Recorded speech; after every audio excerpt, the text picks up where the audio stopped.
আর আমি বানাচ্ছি চটজলদি নাস্তা ম্যাগি অমলেট। তোমরা ভিডিওটি দেখতে থাকো। ভিডিওটি ভালো লাগলে লাইক শেয়ার সাবস্ক্রাইব করতে ভুলবে না এবং পাশে থাকা বেল আইকনটি প্রেস করে দিবেন তাড়াতাড়ি ভিডিও আপডেট পাওয়ার জন্য। তো চলো রেসিপিটি শুরু করা যাক। নমস্কার, আমি রমা, আপনাদের সবাইকে আবারও একটা দারুণ রেসিপিতে স্বাগত জানাই। আমি এখানে 3টে ম্যাগি, 2টো পেঁয়াজ আর 2টো ডিম নিয়েছি আর কয়েকটা কাঁচা লঙ্কা নিয়েছি। তো আমি এখানে ম্যাগিগুলো ভেঙে নিচ্ছি। তো আমার ছেলে বলল আমি ভাঙবো, তো আমি একটু ভেঙে নিচ্ছি। আমি যে ম্যাগির ভিতরে মশলাগুলো ছিল দেখো বের করে রেখেছি। গ্যাস অন করে দিয়েছি। আমি প্যানে ওটা দিয়ে জল দিয়ে সেদ্ধ করে নেব। তো ওতে লবণ দিব না, কারণ ম্যাগিতে একটু লবণ ভাব থাকে, তাই লবণ দিব না। আমি এমনভাবে জল দিব পুরো মেজারমেন্ট হবে। ম্যাগিগুলো সেদ্ধ হয়ে গেছে, আমি একটা বাটিতে তুলে নিচ্ছি।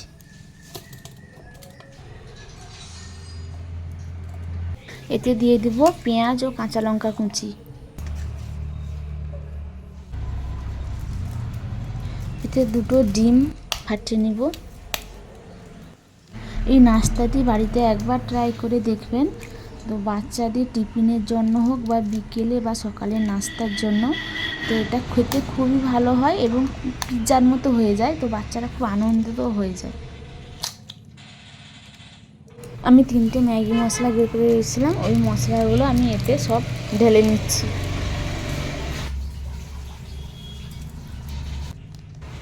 আমি একটা চামচ দিয়ে আমি এটা মাখিয়ে নিচ্ছি। তো ওটা কেউ হাতে চেপে চেপে মাখবেন না, তাহলে ওটা খেতে ততটা ভালো হবে না। আমার মাখানো হয়ে গেছে। আমি এখানে প্যানে তেল দিয়ে দিচ্ছি, গরম হয়ে গেছে, হালকা লো ফ্লেমে দিবেন।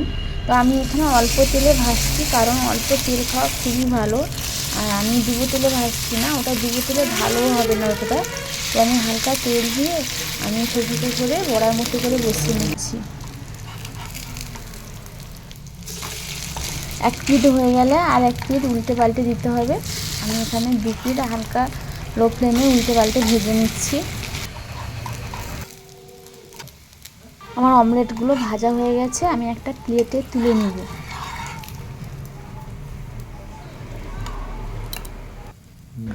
আবারও সেই একইভাবে ভেজে নিচ্ছি।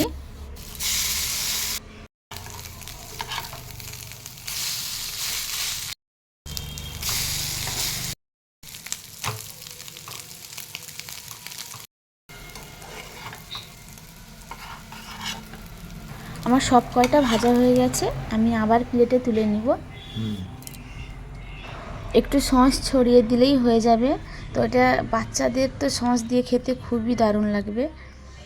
আমি কেটে একটা দেখিয়ে দিচ্ছি, পুরো পিৎজার মতো হয়েছে। আমার রেসিপিটি যদি ভালো লাগে তাহলে লাইক সাবস্ক্রাইব শেয়ার করতে ভুলবে না এবং কমেন্ট করে প্লিজ জানাবে আমার রেসিপিটি কেমন হয়েছে। এই রেসিপিটি বাড়িতে একবার ট্রাই করে দেখো। আমার রেসিপিটি দেখার জন্য অসংখ্য ধন্যবাদ এবং পরের রেসিপি পাওয়ার জন্য তোমরা প্লিজ সাবস্ক্রাইব কমেন্ট করতে ভুলবে না। টাটা।